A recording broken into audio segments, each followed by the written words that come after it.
Once again, I'd like to welcome you. Thank you once again, Hammy, for a fantastic intro. Thanks to all our clients in Pretoria for coming to join us. As Marek has laid out,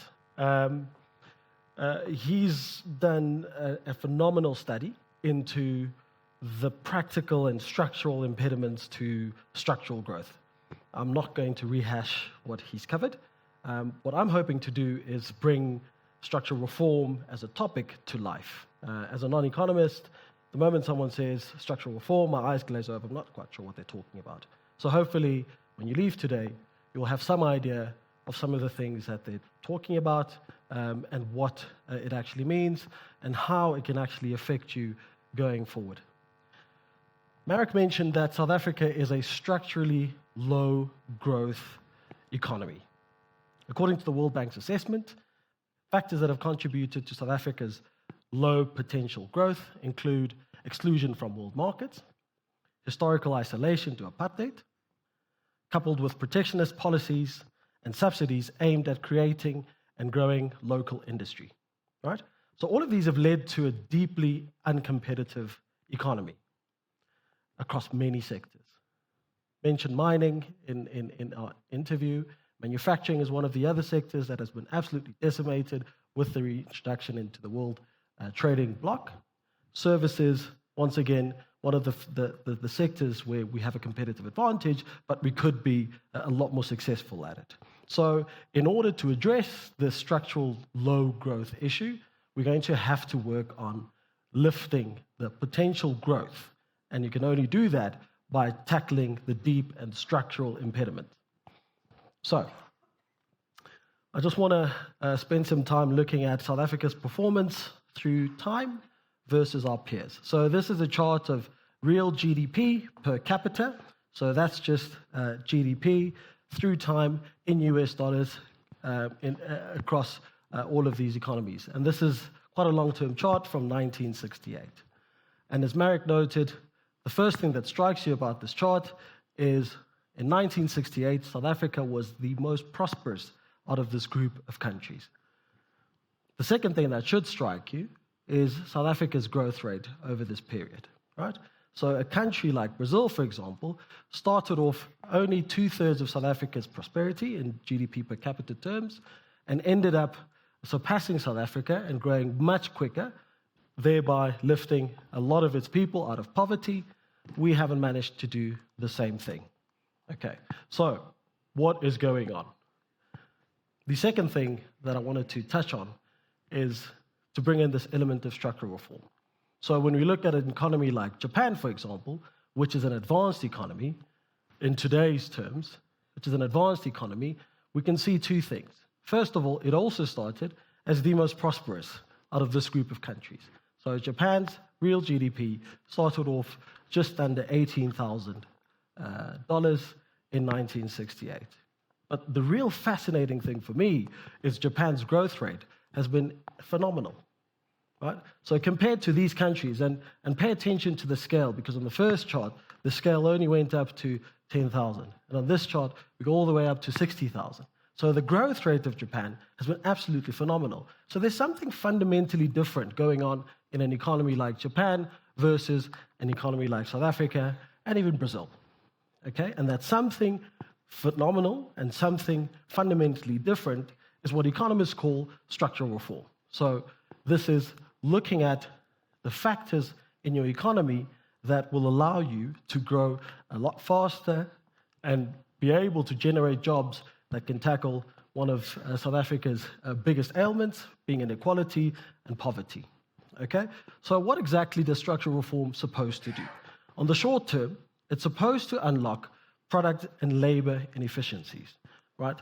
So the key thing about structural reform is that it comes in many guises, but you don't have to do everything all at once. So in the short term, you want quick wins because, as we'll see in the next chart, structural reform is quite difficult. Marek touched on it. Politically, it's quite difficult because there are various stakeholders competing in the economy. Economically, it is also quite expensive. So if you can demonstrate quick wins by unlocking product markets and labor market inefficiencies, this allows you to do some of the more difficult things, policy certainty and the cost of doing business, right? So take an industry like mining, for example. It's a fairly long-term investment, right? You sink money today, for the next 20 years, you can only recoup it for the next 20 to 50 years after that. So in order to do that, you need policy certainty. If you don't have policy certainty, then there's no way you can make the kind of investments that will allow us to grow a lot faster. But ultimately, on the long term, as Marek touched on, what you really want to do is improve your national skills levels. You need an economy whose workers are relatively high skilled and they can meet the demands of a growing and complexifying economy. Also, you want to increase your savings, right? You can't grow if you can't invest in your own economy. We have a structural current account deficit at the moment, and that's partly a result of very low savings rate. We 26% unemployment on the narrow definition, closer to 35 on the expanded one. That means structurally, we just don't have enough people working to be able to save. So on the long term, structural reform is supposed to address these two things. Why exactly is structural reform so hard? Sounds like a good thing to do. You want an economy that grows, that generates jobs, allows people to work, they can save, we can borrow that money, invest it in the economy, so on and so on. But what makes it so hard? I touched on the political and economic difficulties, right? So when we looked at a recent example of an economy that's embarked on structural reform in the 21st century, Germany, for example, two things stood out, right? Germany was already in some kind of decline with the emergence of China as a key manufacturer in the world, and with China's manufacturing complexifying through time, they started competing with some of the things that the Germans had been doing for some time before that, right? So this chart of German employment through time shows that Germany's decline necessitated structural reform. However, when we highlight the reform period, it's not as if once they started embarking on structural reform, employment started shooting up. So the one thing that makes structural reform hard is that it typically involves short-term pain. And in Germany's instance, it involved increasing unemployment levels or decreasing employment levels, right? The recession in 2002 didn't help. However, once the fruits or once the seeds of structural reform had started germinating, you could see Germany's employment rate recovering quite quickly. It only took them 3 years to recover back to the levels at which unemployment was in 2000. That is quite striking. We would love to have a situation like that in South Africa. But politically, structural reform is hard for another reason.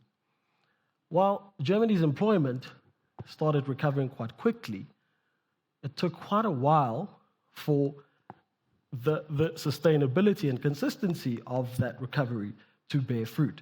So the fruits of structural reform, as Marek had touched on, typically come to bear over the long term. So why is structural reform hard? On the short term, it takes a little bit of pain, and on the long term, it takes a while for the fruits of structural reform to start bearing. Right, so what are we talking about? What is structural reform? I mean, many countries have embarked on structural reform and have had quite a varied experience in terms of their outcomes.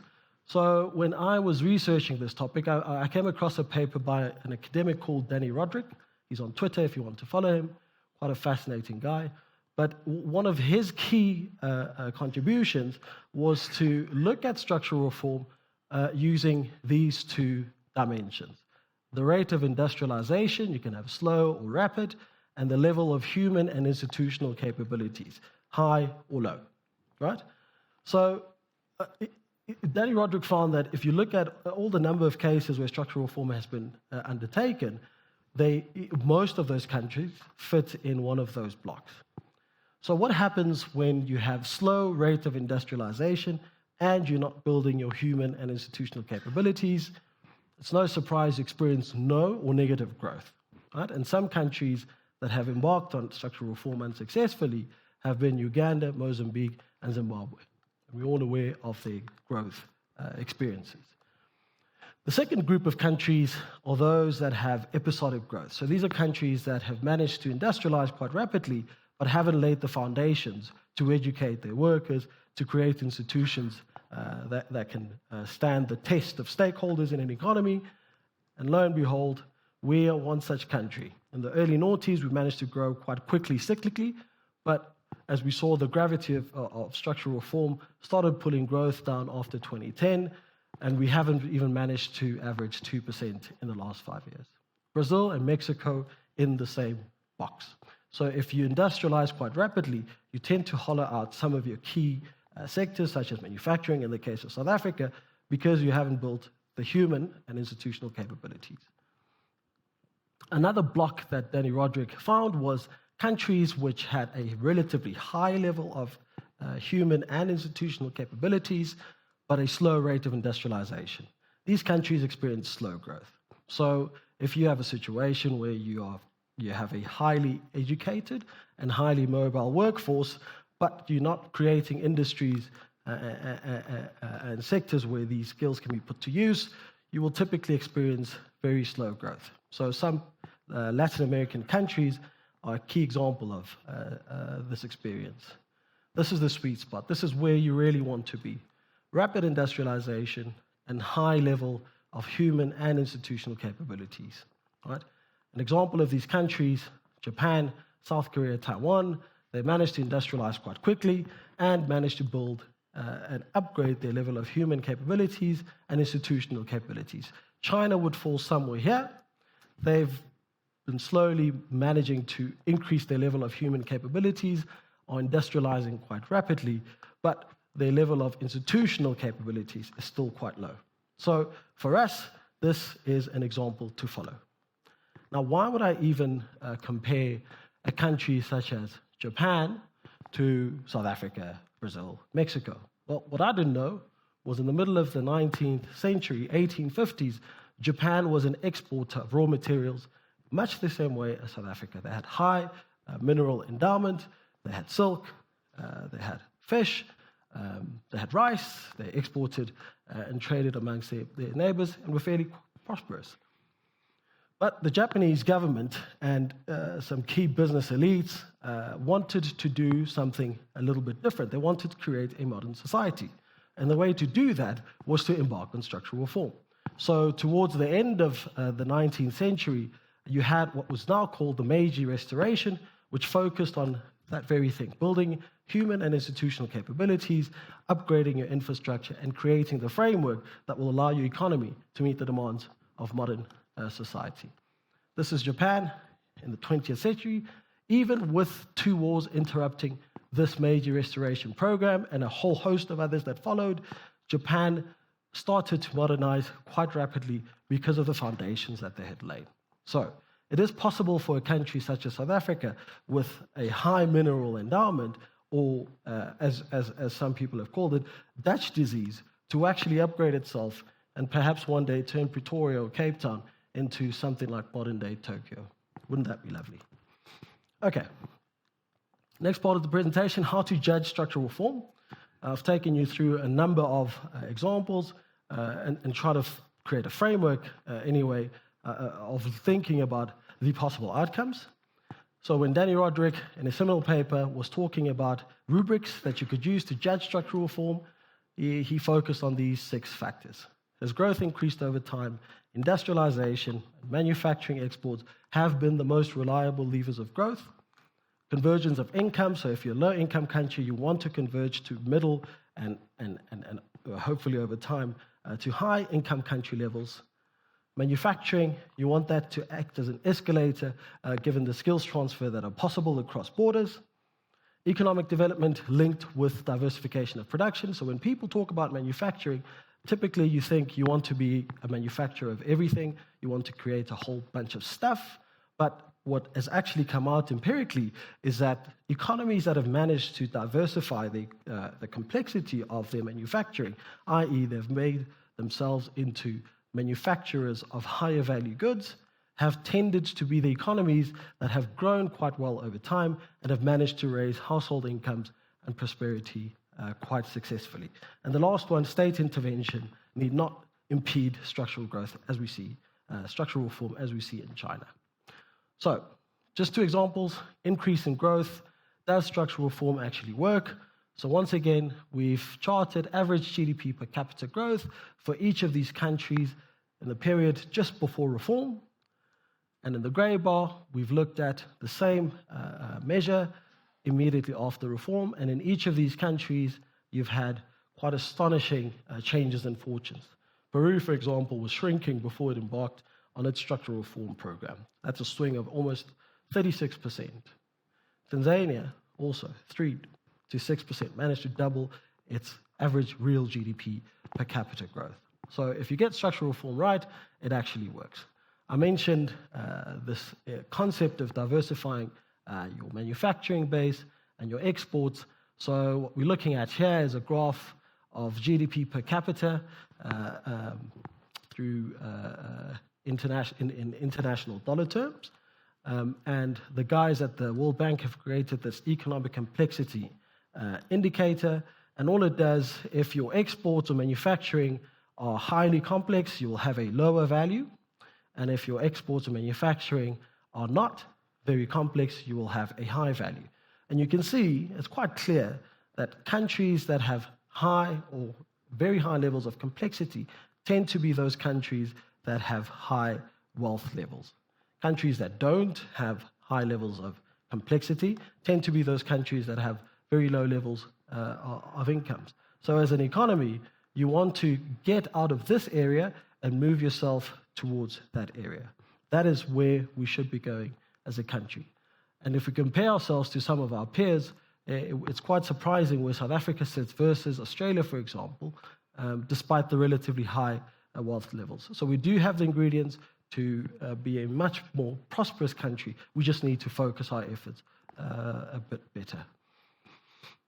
I just want to spend a bit more time looking at some case studies of actual structural reform. What are we talking about? What have these things looked like? But a word of caution. Structural reform is not a panacea for prosperity, for anything. So we're looking at a chart of real GDP for SADC and our SADC region. And quite a striking thing is Zimbabwe's growth rate over the last nearly 2 decades has been a negative 1.5%. And this is the result of unsuccessful reform. So the land reform program needs to be seen in the structural reform context in order for you to appreciate that if you get structural reform wrong, it can have disastrous economic consequences for your citizens. As an anecdote, if Zimbabwe had managed to just average 3%, so just match the average of the region, the impact of Zimbabwe's economy on South Africa would have added an extra 1% to 1.5% for each one of those years. So Zimbabwe's economic misfortunes have spilled over onto their neighbors. So unsuccessful reform is a very bad idea. Let's take a look at an example of successful reform. Peru.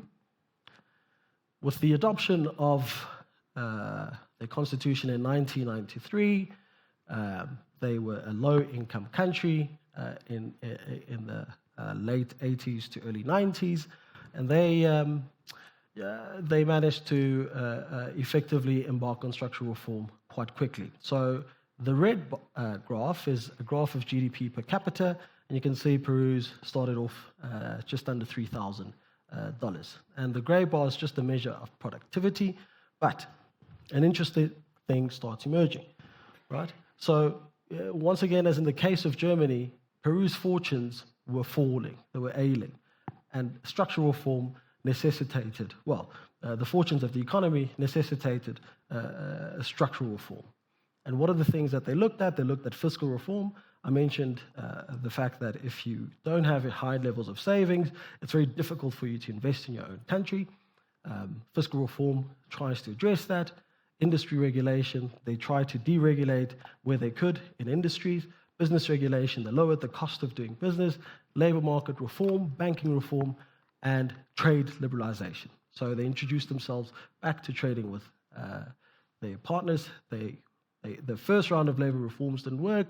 They tried again towards the end of the 1990s, and lo and behold, Peru's fortunes started changing quite dramatically, despite this period of extreme political turmoil.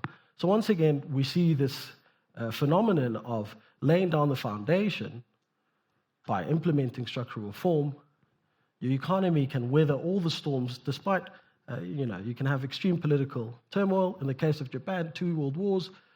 Even after you've had that period, the economy continues to do dramatically well. Right? So Peru's entered a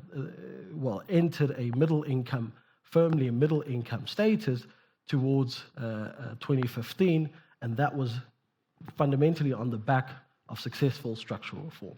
So can you imagine the fortunes of South Africa if we get structural reform right? Okay, so where are we as a country? What is going on? So once again, we've charted real GDP per capita through time. In this instance, the grey is just for South Africa, and the red, South Africa's unemployment. Absolute numbers. So that's unemployment in the millions. We have close to 6 million people who are unemployed, right?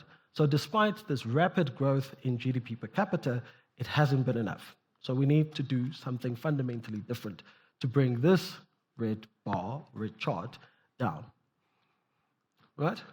But it's not all doom and gloom. So when we've overlaid contact crimes over real GDP, we see this concept of a social contract that Marek touched on actually coming to life. So you started seeing contact crimes middle to late 90s increasing and plateauing in the early 2000s. And as you started seeing South Africa's economic prospects improving quite dramatically, you started seeing contact crimes coming down.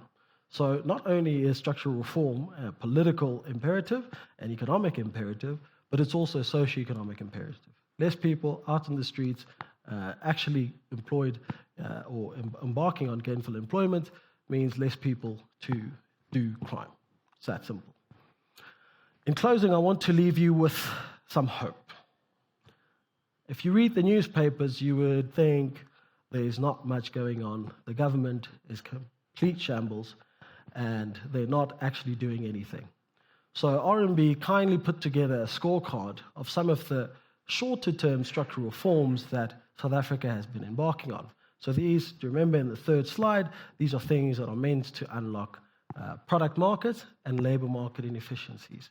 And how do we fare so far? We've managed to stabilize energy. Labor has also been stabilized. I don't know if you remember Marikana. Regulatory burdens, they are coming down. They could come down much further. Renewable energy, as Marek made note, we're a very carbon-intensive economy, and introducing renewable energy diversifies our energy sources and makes it a little bit cheaper as you introduce competition into the sources of your energy. SOE governance. Minister Pravin Gordhan last week announced another series of changes to boards of SOEs. It's only the beginning, but the point is we are still embarking on it and are actually doing it. And as soon as the fruits of this start bearing fruit, then we can start doing the more difficult things, like sorting out the mining charter, creating certainty so you can allow businesses to invest. Narrow the focus of the required reforms. One of the things that Marek touched on tangentially was this concept of South Africa being an over-researched country. We have all the plans. We have the National Development Plan. We need to start focusing and actually implementing. Given the success, I think it wouldn't be a folly to believe it's possible. Thank you for your attention.